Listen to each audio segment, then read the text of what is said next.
இந்த ஒரு சில அரசியல் கட்சிகள் செய்கிற இந்த பொய்யான பிரச்சாரங்களை எல்லாம் நம்பாமல்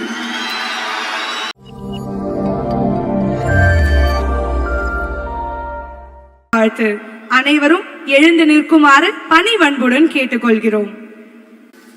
உங்கள சில பேருக்கு ஒரு கிளியர் பிக்சர் மைண்ட்ல இருக்கும். அதாவது லைஃப்ல என்னவா ஆக போறோம், ஒரு டாக்டர் ஓய்வு ஏற்படலாம், சின்னதாக ஒரு கன்ஃபியூஷன் ஏற்படலாம். அவங்க எல்லாருக்குமே நான் சொல்லிக்கிறது என்னன்னா, எல்லா துறையுமே நல்ல துறை தாங்க. நீங்க எதை தேர்ந்தெடுக்கிறீங்களோ அதுல உங்களுடைய முழு ஈடுபாட்டோட உங்களுடைய 100% உழைப்பை போட்டீங்கன்னா அது யாரா இருந்தாலுமே வெற்றி நிச்சயம்தான். அதனால உங்களுக்கு பிடிச்ச துறையை நீங்க தேர்ந்தெடுங்க.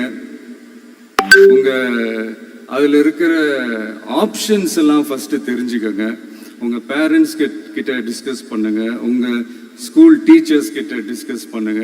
இந்த கெரியர் கைடன்ஸ் கொடுக்கறதுக்கெல்லாம் நிறைய பேர் இருக்காங்க, இந்த கெரியர் கவுன்சிலிங் கொடுக்கறதுக்கெல்லாம் நிறைய பேர் இருக்காங்க. அவங்க எல்லாரையும் மீட் பண்ணுங்க. இந்த மாதிரி ஒரு சந்தர்ப்பத்தில் நான் என்னுடைய ஒரு சின்னதாக ஒரு கெரியர் கைடன்ஸ் உங்ககிட்ட ஷேர் பண்ணணும்னு ஆசைப்படுறேங்க. பொதுவாக நம்ம ஒரு துறையை தேர்ந்தெடுக்கும் போது அதில் எவ்வளோ டிமாண்ட் இருக்குது அப்படின்றத நம்ம பார்ப்போம் இல்லையா. ஃபார் எக்ஸாம்பிள் மருத்துவம், பொறியியல் மட்டும்தான் நல்ல ஃபீல்டுன்னு சொல்லலாம். உலகத்தரத்தில் டாக்டர்ஸ், இன்ஜினியர்ஸ், லாயர்ஸ்லாம் அதிகமாகவே இருக்காங்க. இங்கே நம்மக்கிட்ட என்ன இல்லை அப்படின்னா, இங்கே நமக்கு எது இன்னும் அதிகமாக தேவைப்படுது அப்படின்னா நல்ல தலைவர்கள்.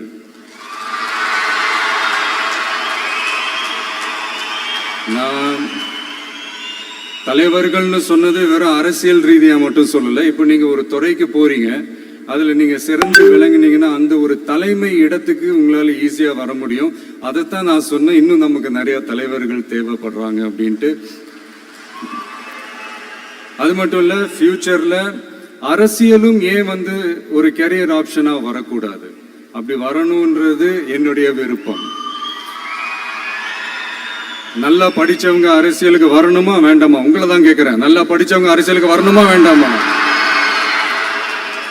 நல்லா படிச்சவங்க தலைவர்களாக வரணுமா வேண்டாமா? ஓகே, ஆர்வம் எனக்கு புரியுது. பட் இப்போதைக்கு படிங்க, மீதி எல்லாம் அப்புறம் பார்த்துக்கலாம். அதே மாதிரி நீங்க படிக்கும் போதே மறைமுகமாகவே நீங்க அரசியல்ல ஈடுபட முடியாது. எப்படின்னா ரொம்ப சிம்பிள். நீங்க ஒன்றும் இல்லை, நீங்க டெய்லி இந்த நியூஸ் பேப்பர்லாம் படிங்களேன். படிக்க படிக்க உங்களுக்கே தெரியும், ஒரே செய்தியை ஒரு நியூஸ் பேப்பர் ஒரு மாதிரி எழுதுவாங்க, அதே செய்தியை இன்னொரு நியூஸ் பேப்பர் இன்னொரு மாதிரி எழுதுவாங்க. ஒரு செய்தியை ஒரு நியூஸ் பேப்பர்ல ஃப்ரண்ட் பேஜ்ல ஹெட்லைன்ஸ்ல போடுவாங்க, அதே செய்தியை இன்னொரு நியூஸ் பேப்பர்ல கடைசி பக்கத்துல கூட போட மாட்டாங்க. நீங்க நியூஸ் வேற, ஒப்பீனியன் வேற, செய்தி வேற, கருத்து வேறங்கிறது உங்க எல்லாருக்குமே தெரிய வரும்.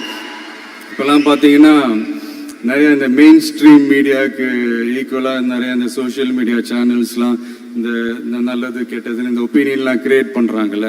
அதெல்லாம் நீங்கள் பார்த்தீங்கன்னா ரொம்ப ஈஸியாக ஒரு நல்லதை கெட்டதாகவும் கெட்டதும் நல்லதாகவும் நல்லவங்களை கெட்டவங்க மாதிரியும் கெட்டவங்களை நல்லவங்க மாதிரி இந்த மாதிரி புரணி பேசி ப்ரொஜெக்ட் பண்ணுறதெல்லாம் இந்த மீடியா, சோஷியல் மீடியாலலாம் நம்ம பார்க்குறோம் இல்லையா. நீங்கள் எல்லாமே பாருங்க, நீங்கள் எல்லாமே படிங்க, பட் எது உண்மை பொய்ன்னு மட்டும் அனலைஸ் பண்ண மட்டும் கற்றுக்கங்க. அப்போதான் இந்த உண்மையிலே நம்ம நாட்டில் என்ன பிரச்சனை, நாட்டோட மக்களுக்கு என்ன பிரச்சனை, இந்த சமூக தீமைகள் பற்றிலாம் உங்களுக்கு தெரிய வரும். அது தெரிஞ்சுக்கிட்டாலே இந்த ஒரு சில அரசியல் கட்சிகள் செய்கிற இந்த பொய்யான பிரச்சாரங்களை எல்லாம் நம்பாமல் எது கரெக்டு, எது தப்பு, எது உண்மை பொய்ன்னு இது அனலைஸ் பண்ணி பார்த்துட்டு நல்ல தலைவர்களை தேர்ந்தெடுக்கக்கூடிய ஒரு விசாலமான ஒரு உலக பார்வை உங்களால் வளர்த்துக்க முடியும். அது வந்துட்டாலே அதை விட ஒரு சிறந்த அரசியல் வேற எதுவுமே இருக்க முடியாதுங்க. அதை விட நம்ம நாட்டோட வளர்ச்சிக்கு நீங்க செய்ய போற அந்த பங்களிப்பு வேற எதுவுமே இருக்க முடியாது. ஃபைனலாக ஒரே ஒரு சின்ன விஷயம், friendship adds fragrance to life. அதில் எந்த மாற்று கருத்துமே கிடையாது. ஒரு கட்டத்துக்கு அப்புறம் பேரண்ட்ஸுக்கு அடுத்தபடியாக, இன்னும் சொல்லப்போனால் பேரண்ட்ஸை விட அதிகமாக நண்பர்களோட டைம் ஸ்பெண்ட் பண்ணக்கூடிய அந்த ஒரு சூழ்நிலை ஏற்படும். அதனால நல்ல நண்பர்களை தேர்ந்தெடுங்க. நீங்கள் கேட்கலாம், நட்புன்றது அதுவாக அமையிறது தானே, நாம் எப்படி சூஸ் பண்ண முடியும்னு. அது ஒரு விதத்தில் கரெக்டு தான். அதனால நான் கொஞ்சம் வேற மாதிரி சொல்கிறேன். இப்போ உங்களுடைய இந்த நட்பு வட்டாரத்துல இப்போ ஏதோ ஒரு விஷயம் தப்பா இருக்கு அப்படின்னா, இப்போ அதுல சில பேர் இந்த தவறான பழக்கங்களில் ஈடுபட்டிருந்தாங்கன்னா முடிஞ்சா அவங்கள நல்வழிப்படுத்த பாருங்க. இந்த தவறான பழக்கங்களில் மட்டும் ஈடுபடாதீங்க, ஈடுபடக்கூடாது. நான் முன்னாடியே சொன்ன மாதிரி தான், உங்களோட அடையாளத்தை எக்காரணத்தை கொண்டு இழந்துடாதீங்க. Don't lose your identity at any cost. இது நான் ஏன் இவ்வளோ வலியுறுத்தி சொல்றேன்னா, இப்போ ரீசெண்ட் டைம்ல நீங்க பாத்தீங்கன்னா நம்ம தமிழ்நாட்டில் இந்த போதை பொருட்களுடைய இந்த பயன்பாடு அதெல்லாம் வந்து முக்கியமா யங்ஸ்டர்ஸ் மத்தியில் ரொம்பவே அதிகமாயிருச்சு. ஒரு பெற்றோர் என்ற முறையில், ஒரு அரசியல் இயக்கத்துக்கு தலைவர் என்ற முறையில் எனக்குமே ரொம்ப அச்சமாக தான் இருக்கு.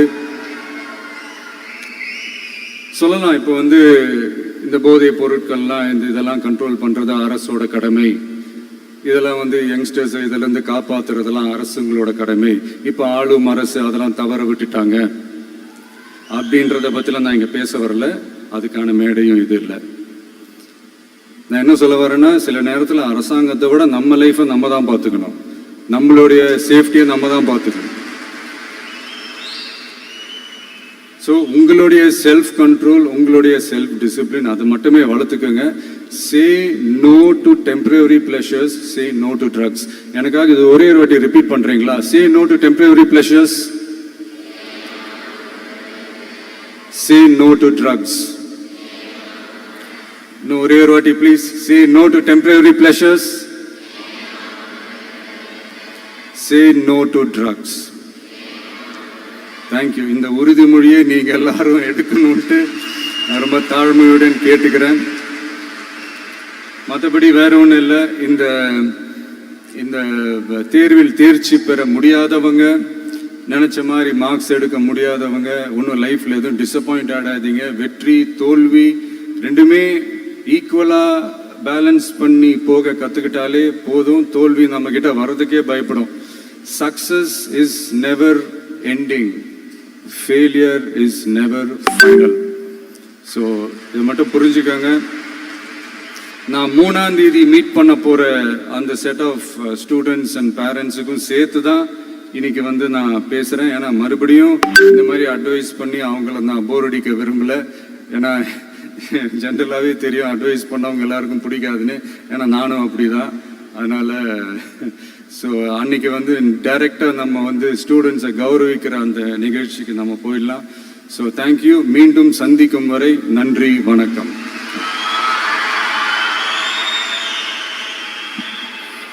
ரொம்ப ரொம்ப தேங்க்ஸ் சார். எத்தனை தடவை எவ்வளவு டைம் கேட்டாலும் திகட்டாத ஒரு வார்த்தை, திகட்டாத ஒரு குரல் தான். இதுக்காக தான் காலையில இருந்து இங்க இத்தனை பேரும் வந்து காத்துட்டு இருக்காங்க.